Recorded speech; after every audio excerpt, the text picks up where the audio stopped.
नमस्कार साथियों, हार्दिक अभिनंदन एवं स्वागत है आपका अपने परिवार वीपी स्टडी ग्रुप में। जैसा कि आप सभी जानते हैं कि बिहार राज्य पावर होल्डिंग कंपनी लिमिटेड की भर्ती आ चुकी है, जहां लगभग 2000 भर्ती आई है टेक्नीशियन में।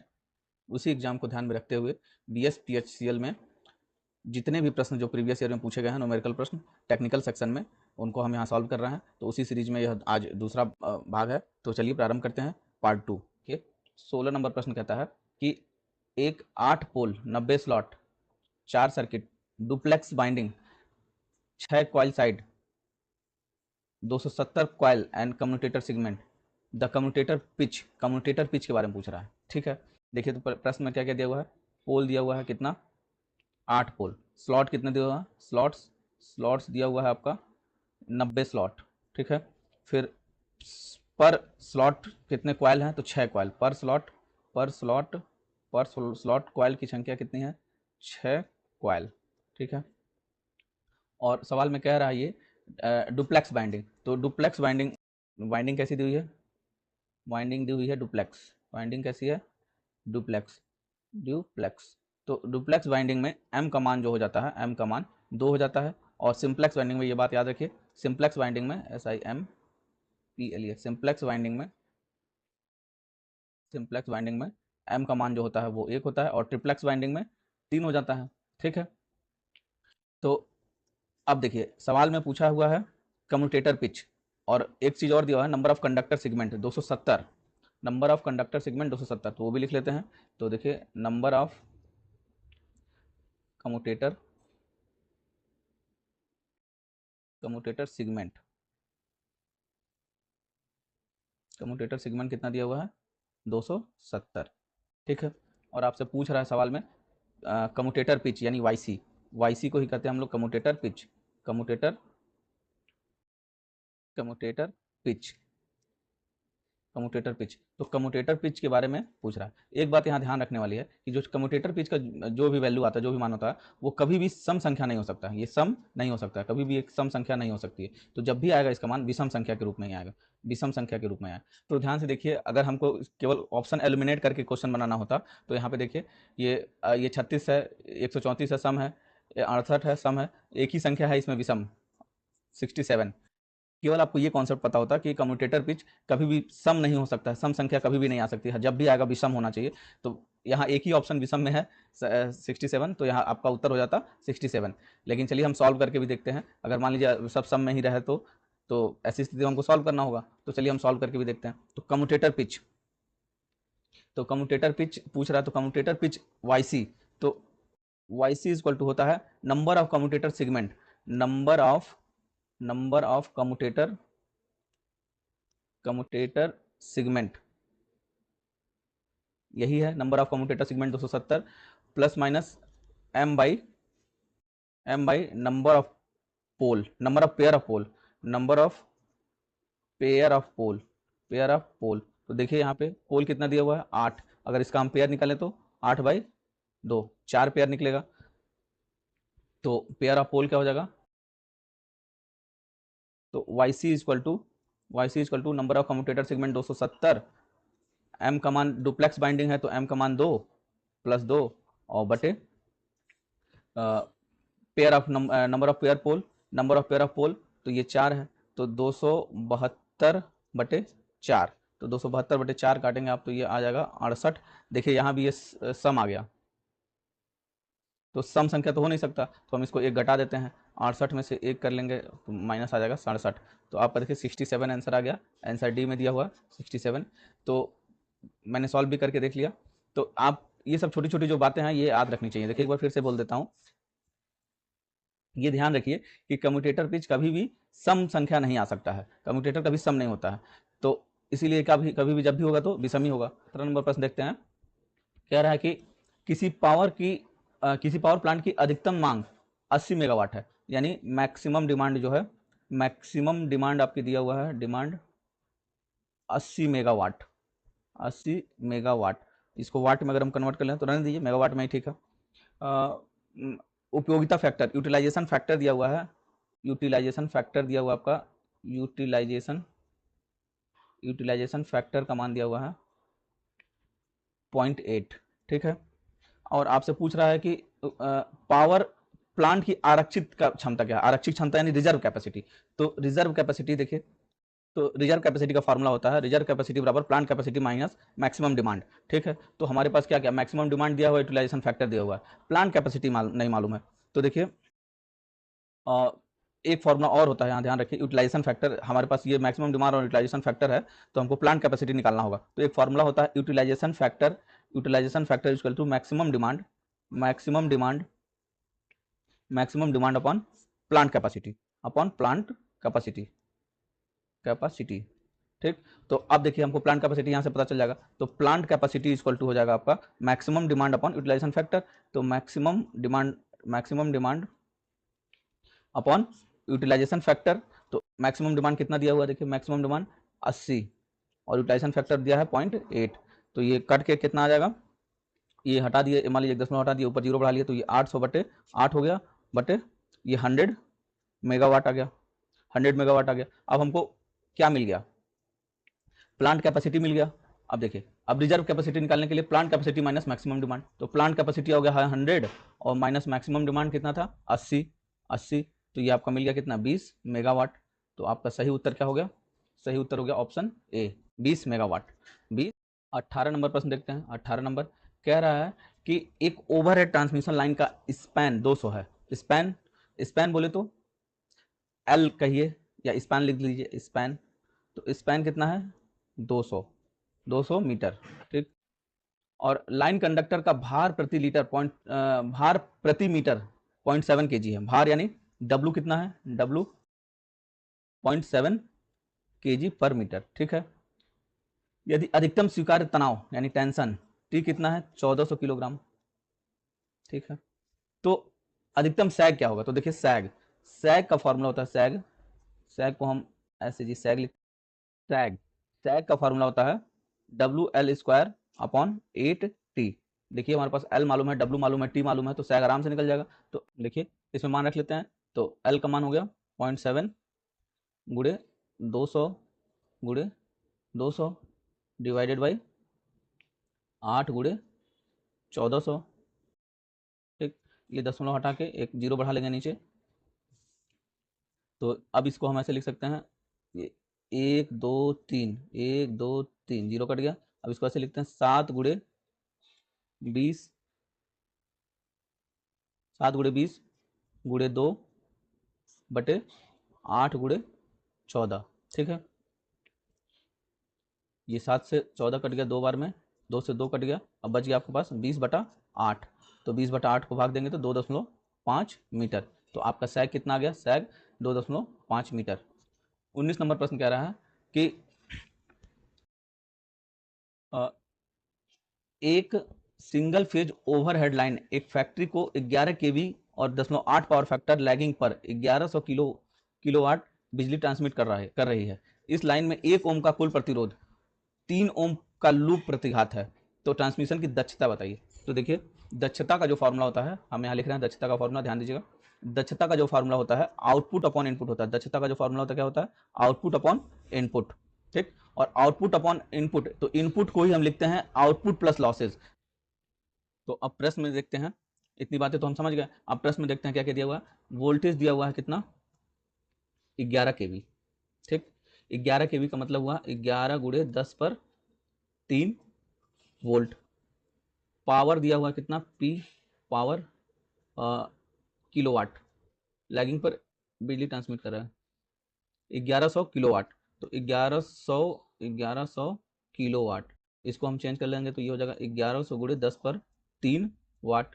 ठीक, अब देखिए यही जो है पावर आउटपुट भी होगा ये, तो यही जो है आपका आउटपुट पावर है। क्या है, आउटपुट पावर, यही है आपका आउटपुट पावर। ठीक, और cos फाई पावर फैक्टर दिया हुआ है कितना, पावर फैक्टर 0.8। ठीक है, और एक चीज और दे रहा है यहाँ पे कि इस लाइन में 1 ओम का कुल प्रतिरोध और 3 ओम का लूप प्रतिघात है। तो देखिए 1 ओम का टोटल रेजिस्टेंस कितना है, टोटल रेजिस्टेंस है आपका 1 ओम और लूप प्रतिघात 3 ओम का है। तो आप लूप प्रतिघात के बारे में ये बात याद रखिए, देखिए लूप प्रतिघात कि लूप रेजिस्टेंस कभी भी पावर लॉस नहीं करता है। जितना भी लूप, कोई भी लूप प्रतिघात हो गया, लूप रिएक्टेंस होगा, लूप रिएक्टेंस, तो ये किसी प्रकार का पावर का लॉस नहीं करता है, ये किसी प्रकार का पावर का लॉस नहीं करता। तो ये बात एकदम स्टेटमेंट बना के याद रखिए या लिख लीजिए कहीं, मैं बोल रहा हूँ लिख लीजिए कि लूप रिएक्टेंस कभी भी पावर लॉस नहीं करता, कहीं भी रहेगा लूप रिएक्टेंस पावर लॉस नहीं करेगा, तो हम इसको कंसिडर यहाँ नहीं करेंगे, ठीक है। अभी देखिए हमको केवल क्या मिला है, आउटपुट पावर, तो आउटपुट पावर मिल गया है तो लॉस ज्ञात करना होगा।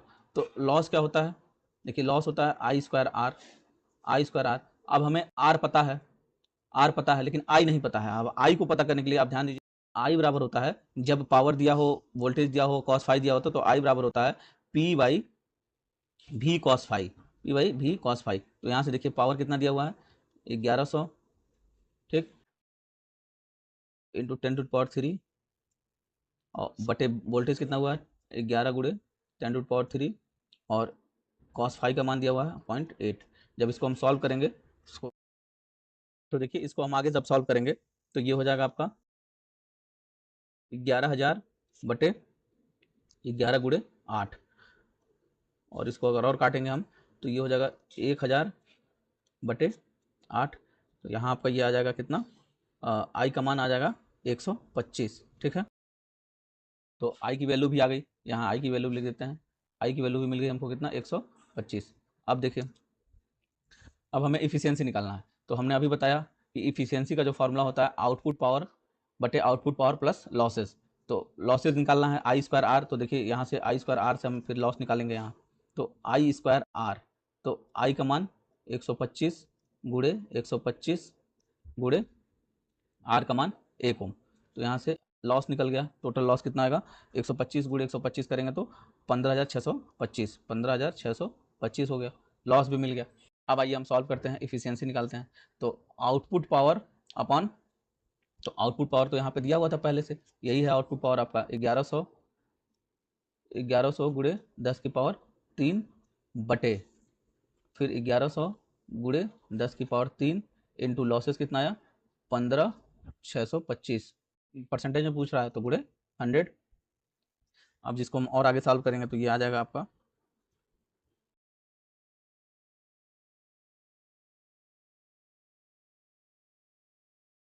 इसको आगे आप सॉल्व कर लीजिएगा, इसको टोटल सॉल्व करने के बाद आपका आंसर जो आएगा 98.60% आएगा।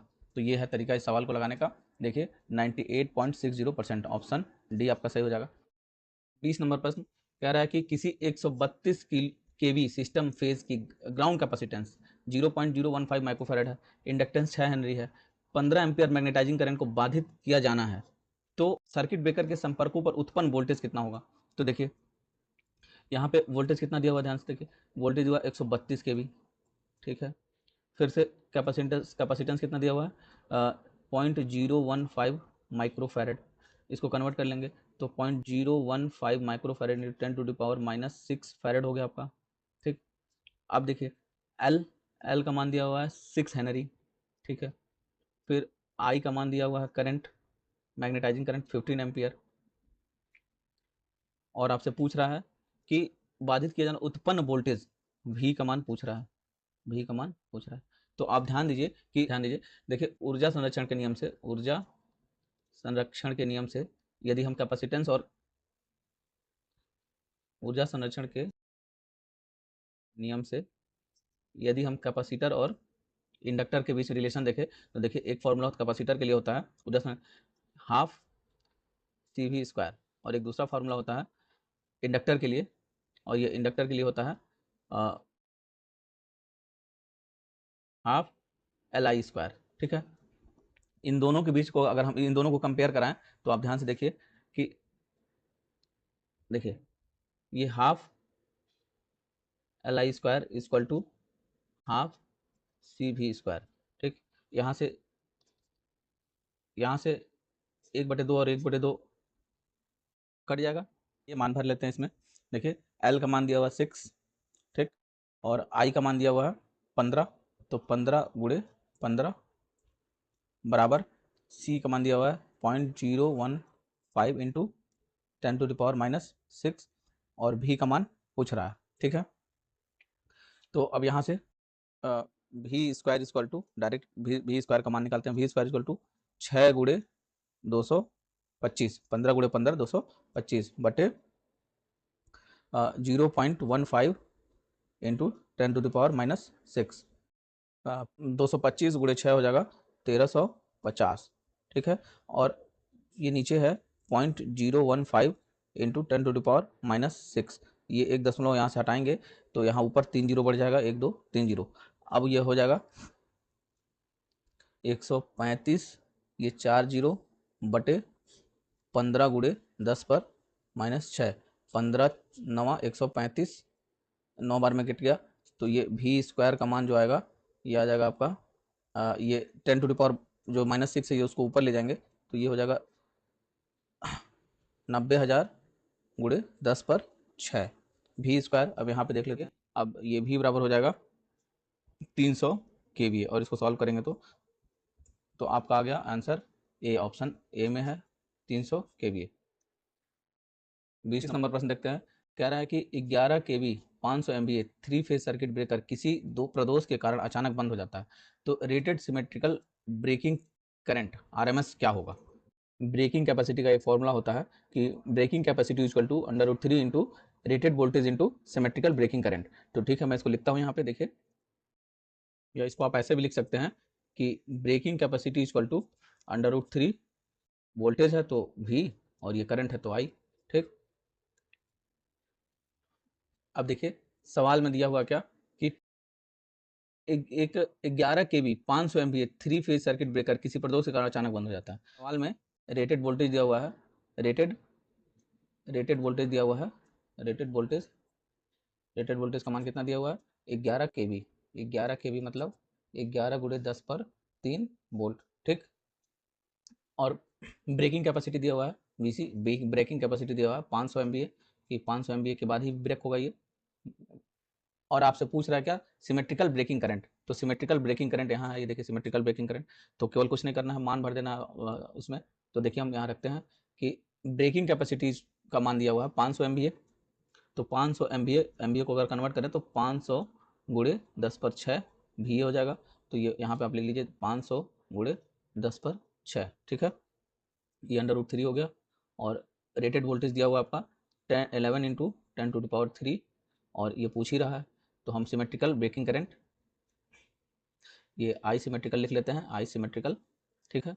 अब हमको यहाँ से निकालना है आई सिमेट्रिकल, तो आई सिमेट्रिकल इक्वल टू हो जाएगा 500 गुणे 10/6 बटे √3 इंटू 11 इंटू 10⁻3, 10⁻3 से 10⁻6 कट गया तो ये बच जाएगा 10⁻3, ठीक है। इसको और आगे सॉल्व करते हैं तो 500 गुणे 10⁻3 बच जाएगा ऊपर, और नीचे बच जाएगा √3 इंटू 11, तो √3 इंटू 11 का अगर हम सॉल्व करेंगे तो 1.732 इंटू 11, फिर इसको आगे सॉल्व करते हैं तो ये हो जाएगा आपका 500 गुणे 10/3 और 11 का गुणा करेंगे तो ये आपका हो जाएगा 19.052, ये दशमलव हटा के ऊपर जीरो बढ़ा लेंगे तो ये ऊपर जीरो बढ़ा लेंगे 1 2 3, ठीक। अब इसको और सॉल्व करते हैं तो ये हो जाएगा आपका 5 के आगे 5 जीरो 1 2 3 4 5 गुणे 10/3 बटे 19,052। अब इसको अगर हम काटेंगे तो ये आ जाएगा 26, और 10⁻3 है तो ये किलो हो गया, तो 26 किलो एम्पियर, ठीक। तो आपका मिल गया आई सिमेट्रिकल, कितना मिल गया, आई सिमेट्रिकल आपका मिल गया 26 किलो एम्पियर। तो ये इस तरह के सवाल BHPCL में पूछे गए हैं। 22 नंबर का प्रश्न देखते हैं। 22 नंबर कह रहा है कि 1000 MVA 33 kV 3 phase circuit breaker किसी भी त्रुटि के कारण अचानक बंद हो जाता है, रेटेड मेकिंग करंट क्या होगा। तो देखिए मेकिंग करंट का फॉर्मूला होता है, आप देखिए मेकिंग करंट का फॉर्मूला होता है, मैं यहाँ लिख रहा हूँ, मेकिंग करंट का फॉर्मूला होता है 2.55 इंटू ब्रेकिंग करंट, ठीक है। अब देखिए और ब्रेकिंग करंट का क्या फॉर्मूला होता है, देखिए ब्रेकिंग करंट, तो यहाँ पे मैं एक बार और लिख देता हूँ। ब्रेकिंग करंट अभी पीछे भी हमने बताया था, तुरंत देखिए ब्रेकिंग करंट होता है √3 into rated service voltage into symmetrical voltage. तो मैं यहाँ पे ये वाला लिख दूंगा, ठीक। ब्रेकिंग करंट का फॉर्मूला होता है BC equal to √3 into V rated into I symmetrical. तो यहाँ पहले ब्रेकिंग करंट निकालना होगा, तो सवाल में दिया हुआ था तो कि सर्किट ब्रेकर की जो रेटिंग दिया हुआ है, रेटिंग 1000 MVA दिया हुआ है, रेटिंग कितना दिया हुआ है 1000 MVA। 1000 MVA का मतलब हुआ क्या, 1000 गुणे 10 पर 6 VA, ठीक। और वी रेटेड दिया हुआ, जो वी रेटेड का मान दिया हुआ है 33 kV। 33 kV का क्या मतलब हुआ, 33 kV मतलब 33 गुणे 10 पर 3 वोल्ट, ठीक। देखिए अब इस फार्मूले से आप आई सिमेट्रिकल निकाल सकते हैं। तो आई सिमेट्रिकल इक्वल टू हो गया, आई सिमेट्रिकल इक्वल टू हो गया breaking capacity upon √3 V rated. V rated V rated तो ब्रेकिंग कैपेसिटी पहले से दिया हुआ है, ऊपर देखिए ब्रेकिंग कैपेसिटी यही है, रेटिंग 1000। तो 1000 गुणे 10 पर 6 बटे √3 इंटू वी रेटेड कितना है 33 गुणे 10 पर 3, ठीक है। ये हो गया आई सिमेट्रिकल। और जब इसको सॉल्व किया जाएगा तो ये आ जाएगा 17.49 किलो एम्पियर। अब ब्रेकिंग करंट मिल गया। तो अब ब्रेकिंग करंट जब मिल गया तो इस फार्मूले में हमको पूछ रहा था रेटेड मेकिंग करंट, तो मेकिंग करंट अब मिल जाएगा। तो मेकिंग करंट इक्वल टू हो गया आपका 2.55 इंटू 17.49, ठीक। जब इसको हम गुणा करेंगे तो ये आ जाएगा आपका 44.6 किलो एम्पियर। तो आपका 44.6 किलो एम्पियर यहाँ ऑप्शन दिया हुआ है, ठीक है। 23 नंबर प्रश्न कह रहा है कि 4 पोल वाले डीसी जनरेटर में लैप बाउंड आर्मेचर है जिसमें 50 स्लॉट हैं, 16 चालक प्रति स्लॉट हैं, प्रति पोल उपयोगिता फ्लक्स 30 मिलीवेबर है, 240 वोल्ट का ईएमएफ है, ठीक है। सवाल में जो जो दिया पहले हम निकाल लेते हैं। तो देखिए पोलों की संख्या कितना दिया हुआ है 4, और कह रहा है lap binding, LAP lap binding. तो लैप बाइंडिंग में क्या होता है, LAP लैप बाइंडिंग जो होता है उसमें A बराबर P होता है, ठीक। अर्थात ये 4 दिया हुआ है, ठीक है। जेड कह रहा है कि जेड के लिए कह रहा है कि 50 स्लॉट है और 16 कंडक्टर प्रति स्लॉट है। तो टोटल जेड के नंबर ऑफ टोटल कंडक्टर कितने हो जाएंगे, नंबर ऑफ टोटल कंडक्टर को ही जेड कहा जाता है। तो 50 स्लॉट है और पर स्लॉट में 16 कंडक्टर है। तो पर स्लॉट में 16 कंडक्टर है, तो 50 16 16 पच्चे 80, 800 कंडक्टर हो गए, जेड का मान मिल गया, ठीक। और फ्लक्स फाई का मान दे रहा है 30 मिलीवेबर, ठीक है। तो इसको हम कन्वर्ट कर लेंगे तो 30 गुणे 10 पर -3 वेबर हो गया ये आपका। अब देखिए एक मान और दिया हुआ है यहाँ वोल्टेज। तो ये जनरेट क्या है, ये जनरेटर है, तो ईजी हो गया। तो ईजी इक्वल टू 240 वोल्ट।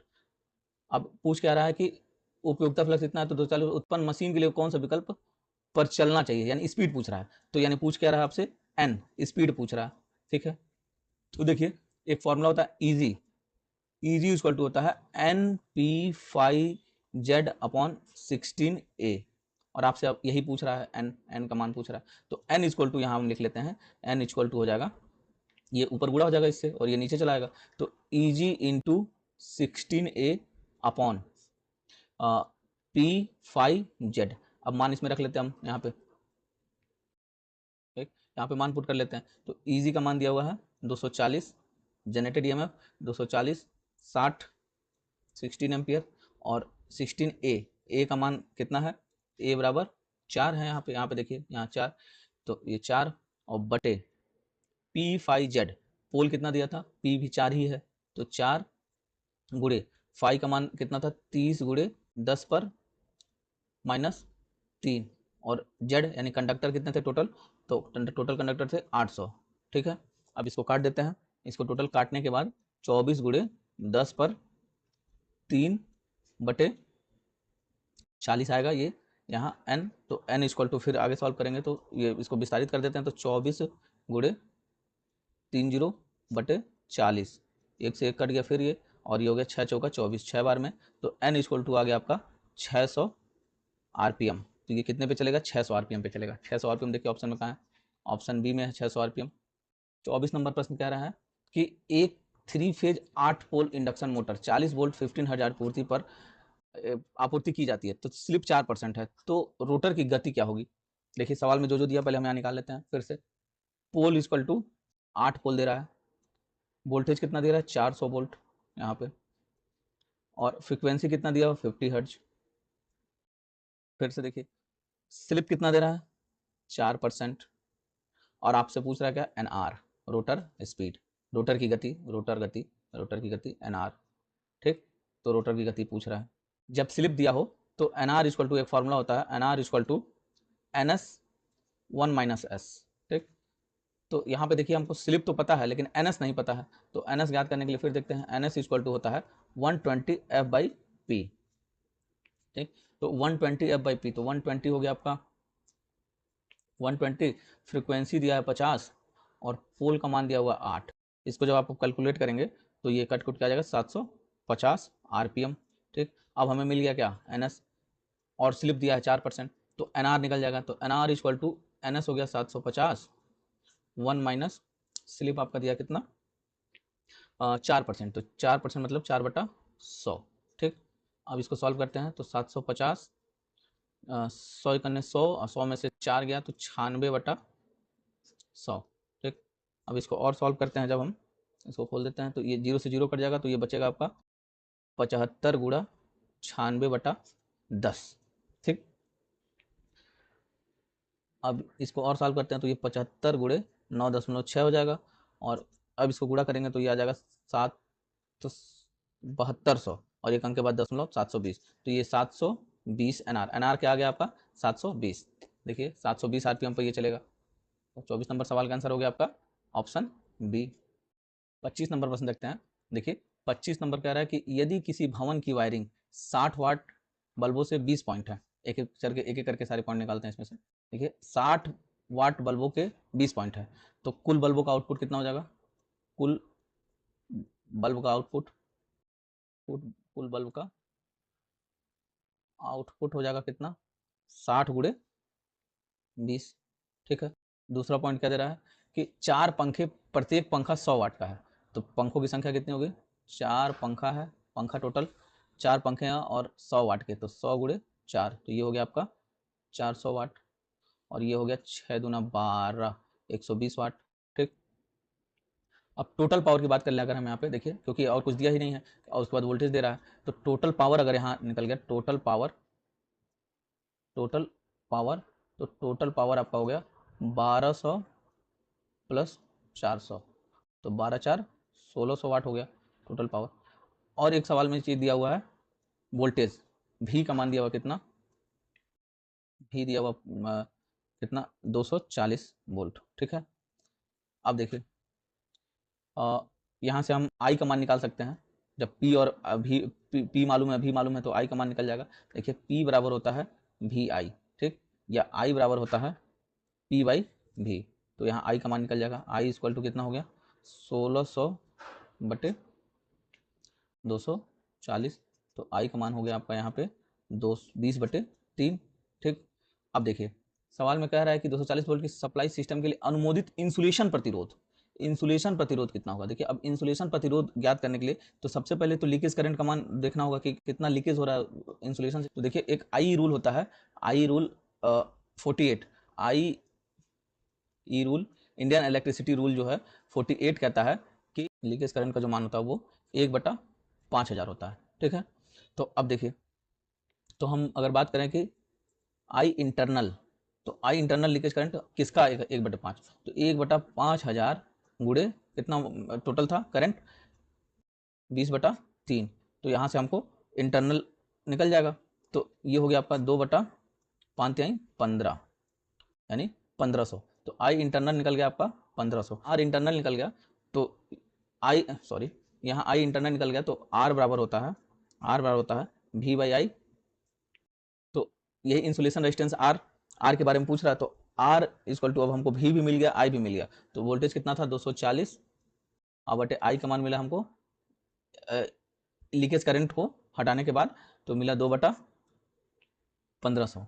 अब इसको हम सॉल्व करते हैं तो ये आ जाएगा आपका 240 गुणे 1500/2, ये काट देंगे हम 12 दूना 24, 120, तो 120 गुणे 1500, इसको और सॉल्व करते हैं तो ये हो जाएगा आपका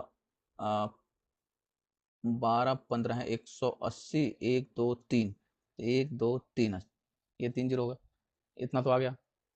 तो इसको अगर मेगा में बदलेंगे तो 1 2 3 4 5 6, तो 0.180 मेगा ओम आ जाएगा, तो 0.180 मेगा ओम इसमें नहीं दिया है, हो सकता है मिसप्रिंट हुआ हो या आयोग द्वारा आंसर गलत दिया गया हो, तो इसका सही उत्तर लेकिन हो जाएगा 0.180 मेगा ओम। तो आप यही से उत्तर मानिए।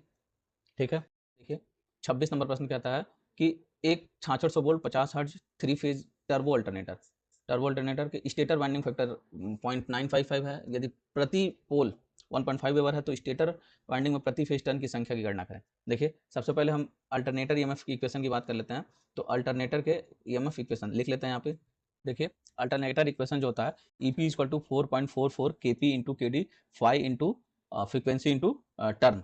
तो यहाँ जो Kp होता है वो पिच फैक्टर होता है और Kd जो होता है डिस्ट्रीब्यूशन फैक्टर, और पिच फैक्टर और डिस्ट्रीब्यूशन फैक्टर के योग को ही हम वाइंडिंग फैक्टर कहते हैं। एक बात और यहाँ ध्यान रखने वाली है कि यदि देखिए सबसे पहले तो अल्टरनेटर का जो स्टेटर आर्मेचर की वाइंडिंग जो होती है वो हमेशा स्टार में होती है। तो स्टार में आपको भी पता है, क्योंकि देखिए स्टार में क्या होता है कि VL बराबर होता है √3 VPH, और इसी तब अगर इसको हम अल्टरनेटर के रूप में देखें तो EL बराबर हो जाएगा √3 EPH।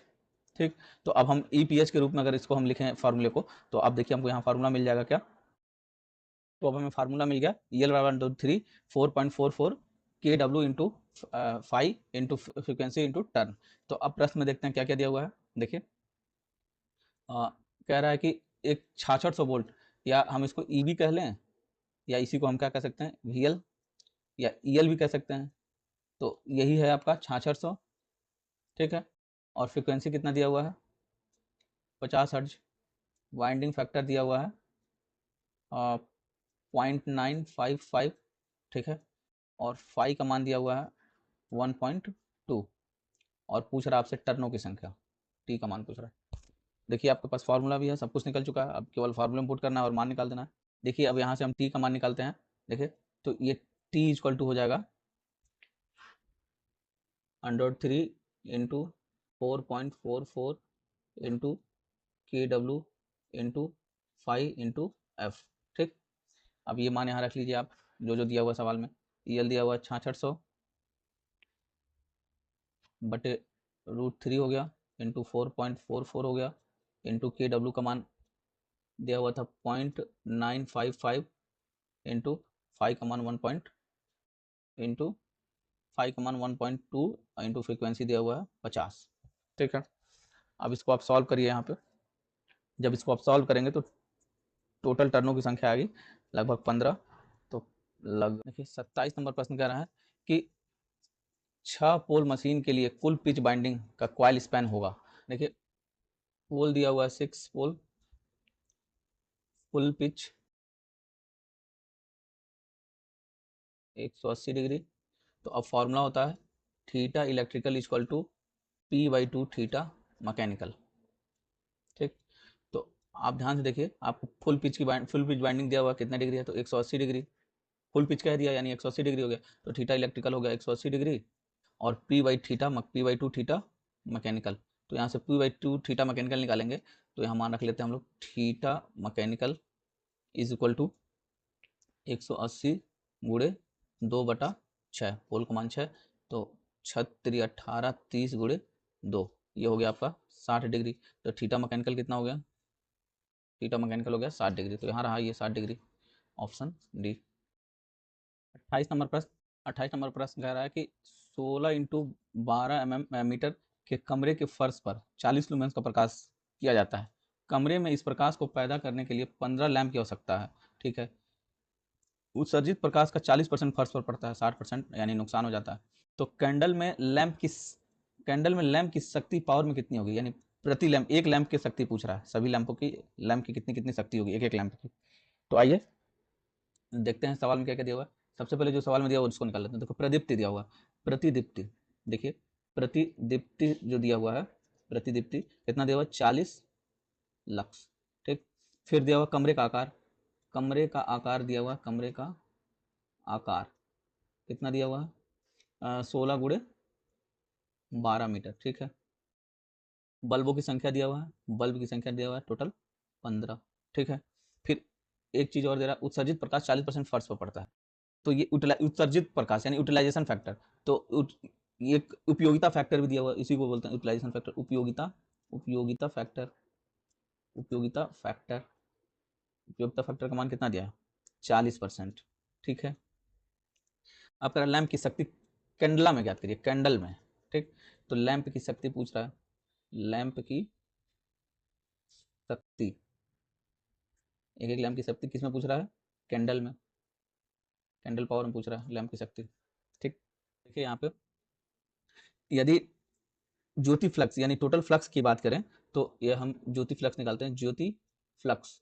तो टोटल फ्लक्स की बात करें तो कमरे में प्रदीप्ति जितने कमरे में फैलेगा, जितने एरिया कमरे में फैलेगा वो और उसकी प्रदीप्ति, उसी का गुणा कर देंगे तो हमको ज्योति फ्लक्स मिल जाएगा। तो ध्यान दीजिए, देखिए 40 गुणे 16 गुणे 12, ये हमको क्या मिल जाएगा? ज्योति फ्लक्स। तो 40 गुणे 16 गुणे 12 यदि करते हैं तो 7680 लूमेन फ्लक्स कहाँ तक? लूमेन, लूमेन आ गया। ये हमको क्या मिला? ज्योति फ्लक्स। अब यूटिलाइजेशन फैक्टर का एक फॉर्मूला देखिए, यूटिलाइजेशन फैक्टर लाइट के केस में यूटिलाइजेशन फैक्टर का एक फॉर्मूला होता है, उसको कहते हैं यूटिलाइजेशन फैक्टर इक्वल टू, देखिए कार्य तल पर उपयोगी कुल फ्लक्स, मतलब जो वर्किंग प्लेस है उस पर, उस प्लेस पर जितना लाइट यूज हो रहा है, तो कार्य तल पर उपयोगी फ्लक्स बटे स्रोत द्वारा कुल कितना फ्लक्स उत्पाद किया जा रहा है, मतलब जो आपका सोर्स है यानी बल्ब है उससे जितना भी सोर्स उत्पाद किया जा रहा है, इन दोनों के ही रेशियो को बोलते हैं यूटिलाइजेशन फैक्टर। यूटिलाइजेशन का मतलब क्या? यूज करने वाला फैक्टर। तो यूज करने वाला फैक्टर तो उसी को ना बोलेंगे कि जितना हम पैदा किए उसमें से जितना हमारा उपयोग हुआ। तो यूटिलाइजेशन फैक्टर का फॉर्मूला हम लिख लेते हैं इसी परिभाषा से। तो देखिए यूटिलाइजेशन फैक्टर का फॉर्मूला हो गया कार्य तल पर उपयोगी कुल फ्लक्स बटे स्रोत द्वारा उत्पादित कुल फ्लक्स। तो देखिए यूटिलाइजेशन फैक्टर हमको सवाल में यहाँ दिया हुआ था, यूटिलाइजेशन फैक्टर 40%, तो 40% यानी 40/100, और कार्य तल पर उपयोगी कुल फ्लक्स, देखिए यही 7680 जो लूमेन था ये यूज हो रहा था, ये फ्लक्स देखिए, क्योंकि वो कमरे का आकार और प्रदीप्ति का गुणा किया था, तो जितना लाइट गिर रहा था 40 लक्स, और जितने एरिया में गिर रहा था 16 × 12 एरिया में गिर रहा था, तो ये हो गया उसका इतना यूज हो रहा था। तो यूटिलाइजेशन फैक्टर की परिभाषा के हिसाब से कार्य तल पर उपयोगी कुल फ्लक्स बटे स्रोत द्वारा उत्पादित कुल फ्लक्स। तो हमको अब मिल गया कार्य तल पर उपयोगी कुल फ्लक्स, तो ये देखिए 7680। अब यहाँ से आपको स्रोत द्वारा कुल उत्पादित फ्लक्स मिल जाएगा, तो ये हो गया आपका, यहीं पे ये भी लिख लीजिए यहाँ पे, तो ये हो गया आपका स्रोत द्वारा उत्पादित कुल फ्लक्स। तो यहाँ से इसको हम निकाल लेते हैं, स्रोत द्वारा कुल फ्लक्स। ठीक, तो ये हो जाएगा आपका 7680 गुणे 100/40, इसको काट कुट करेंगे तो हो जाएगा 19200 लूमेन। ये आपका मिल गया स्रोत द्वारा उत्पादित कुल फ्लक्स। अब देखिए, अब लैंप की शक्ति निकालने के लिए एक फॉर्मूला होता है, I इक्वल टू कुल फ्लक्स बटे 4 पाई, कुल फ्लक्स बटे 4 पाई। अब इसी फॉर्मूले से देखिए कुल ज्योति फ्लक्स हमको मिल चुका है 19200, तो 19200 और बटे 4 पाई, 4 पाई का मान आप 4 पाई ही रखिए। अब जब इसको आप सॉल्व करेंगे तो ये आ जाएगा, टोटल कैलकुलेशन करने के बाद 1527, टोटल सॉल्व करने के बाद आ जाएगा 1527.8874। ठीक है, अब ये तो हमको मिल गया आई का मान। अभी हमसे कह रहा था कि मैं लैंप की शक्ति पावर में कितनी होगी, तो ये तो टोटल निकला ना, ये कुल का निकला है, टोटल बल्ब के द्वारा, ये टोटल बल्बों के द्वारा निकल गया। तो कितने बल्ब थे, तो एक बल्ब का निकालने के लिए तो कितने बल्ब थे इसमें, तो प्रत्येक बल्ब की शक्ति देखिए, तो प्रत्येक बल्ब की शक्ति कितनी होगी, तो प्रत्येक बल्ब की शक्ति 15 से भाग दे देंगे इसमें, तो 1527.8874 में यदि हम 15 से भाग देते हैं तो ये भाग देने के बाद मिल जाएगा आपका कुल 101 बल्ब के आसपास, 101.85 कैंडल। तो ये आपका टोटल सही उत्तर होगा। तो आपका सही उत्तर हो जाएगा ऑप्शन बी, 101.85 कैंडल। देखिए इतने कठिन सवाल पूछे गए हैं परीक्षा में। 29 नंबर प्रश्न देखते हैं।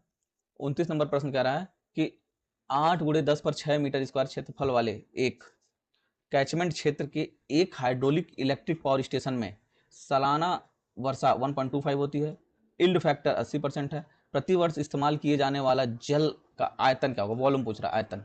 तो देखिए एरिया कितना दिया हुआ है, एरिया तो 8 × 10/6 मीटर स्क्वायर। ठीक है, वार्षिक वर्षा मतलब एक साल में कितना वर्षा हो रहा है, वार्षिक वर्षा दिया हुआ है आपका सवाल में 1.25 मीटर। ठीक, फिर yield factor, yield factor yield factor दिया हुआ आपका, इल्ड फैक्टर, इल्ड फैक्टर का मान दिया हुआ कितना, 80%। ठीक, अब आयतन पूछ रहा है, आयतन पूछ रहा है, तो इसमें कुछ नहीं करना है, इन सारे मानों से आयतन निकल जाएगा। तो आयतन बराबर हो गया एरिया गुणे वार्षिक वर्षा इंटू यील्ड फैक्टर। तो एरिया इंटू वार्षिक वर्षा into yield factor, yield factor. ठीक, तो एरिया आपका 8 गुणा 10/6, वार्षिक वर्षा 1.25, यील्ड फैक्टर 80%, 80/100। ठीक, आइए इसको सॉल्व कर लेते हैं। ये हो गया 8 गुणे 10/6 गुणे, ये दशमलव हटा लेंगे, नीचे 2 जीरो बढ़ा लेंगे, तो ये हो गया 125 गुणे 80/2 जीरो और। ठीक, एक जीरो से एक जीरो काट लीजिए।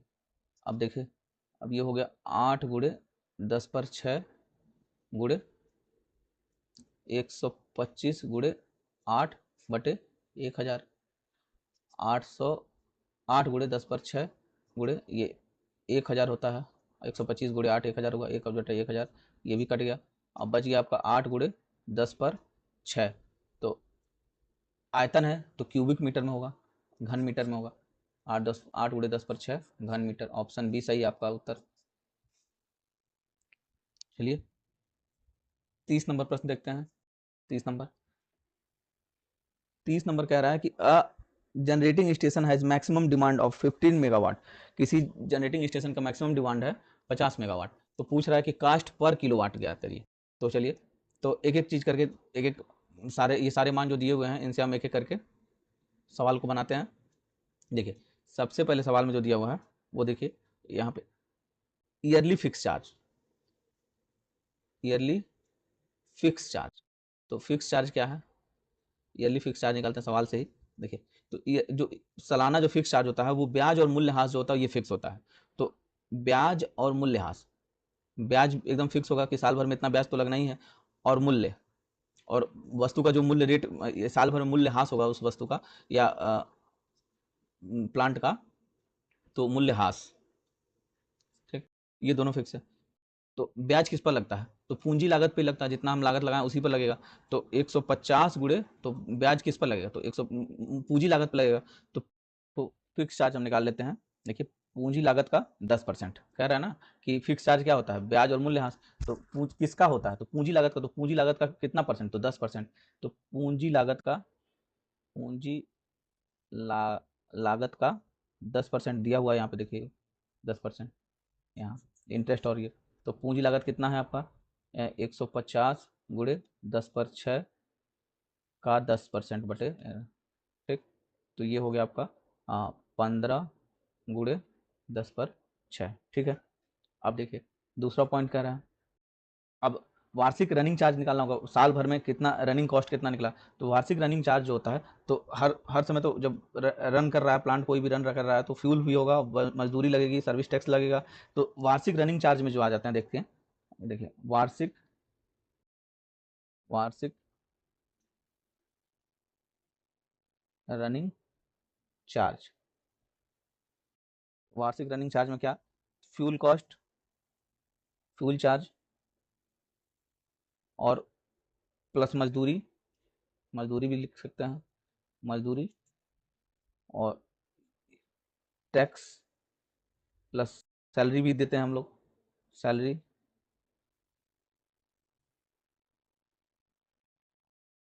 सैलरी, ये सब इसमें आ गया। तो अब देखिए सवाल में दिया हुआ फ्यूल चार्ज दिया होगा आपको।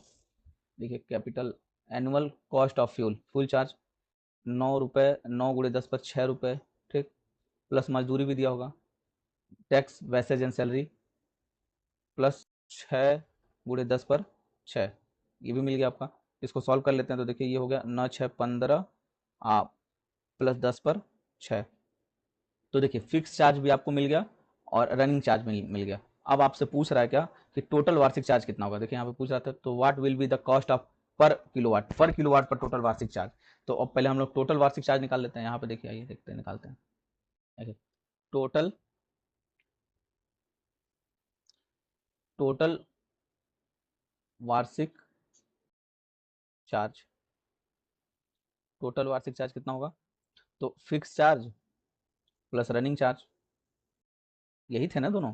तो फिक्स चार्ज और रनिंग चार्ज को एक साथ कर लेंगे तो टोटल निकल जाएगा। तो फिक्स चार्ज आपका हो गया 15 गुणे 10 पर 6 प्लस रनिंग चार्ज 15 गुणे 10 पर 6, तो 15 15 हो गया, ये 30 गुणे 10 पर 6, यही आपका टोटल वार्षिक चार्ज निकल गया। अब लागत पूछ रहा है किसमें, पर किलोवाट आवर में, तो number of unit per annum, यानी प्रति वर्ष उत्पादित यूनिट की संख्या अगर हमको दे दिया है कि इतना यूनिट उत्पाद हुआ है, तो पैसा कितना खर्चा हुआ उस पर, तो ये हमको मिल जाएगा क्योंकि हमारे पास तो वार्षिक चार्ज तो पता चल गया है ना। तो देखिए लागत पर यूनिट, अब यहाँ से हम लोग लागत पर यूनिट निकाल लेते हैं, कितना लागत लगा, तो लागत पर यूनिट हो गया आपका पूरा वार्षिक चार्ज साल भर में जितना चार्ज लगा वो, तो वार्षिक चार्ज आपका है 30 गुणे 10 पर 6 बटे कितना उत्पाद यूनिट कितना पैदा किए, तो हम लोग यहाँ पे देखिए सवाल में दिया प्रति वर्ष उत्पादित यूनिट की कुल संख्या, तो 300 गुणे 10 पर 6, ये कट गया आपका 10 पर 6, 10 से 6 कट गया, एक जीरो कट गया, ये बच गया आपका क्या 1/10, 1/10 का मतलब हुआ आपका लगभग 10 पैसा, 10 पैसे। तो आपको सवाल में देखिए 10 पैसे दिया होगा, 10 पैसे। यह वीडियो आपको कैसी लगी आप ज़रूर बताइए, कमेंट बॉक्स में लिखिए, और इसी के साथ हम अब अगली वीडियो में मिलेंगे। तब तक के लिए अपना ख्याल रखिए, अच्छे से रहिए, पढ़ते रहिए। जय हिंद, जय भारत, धन्यवाद।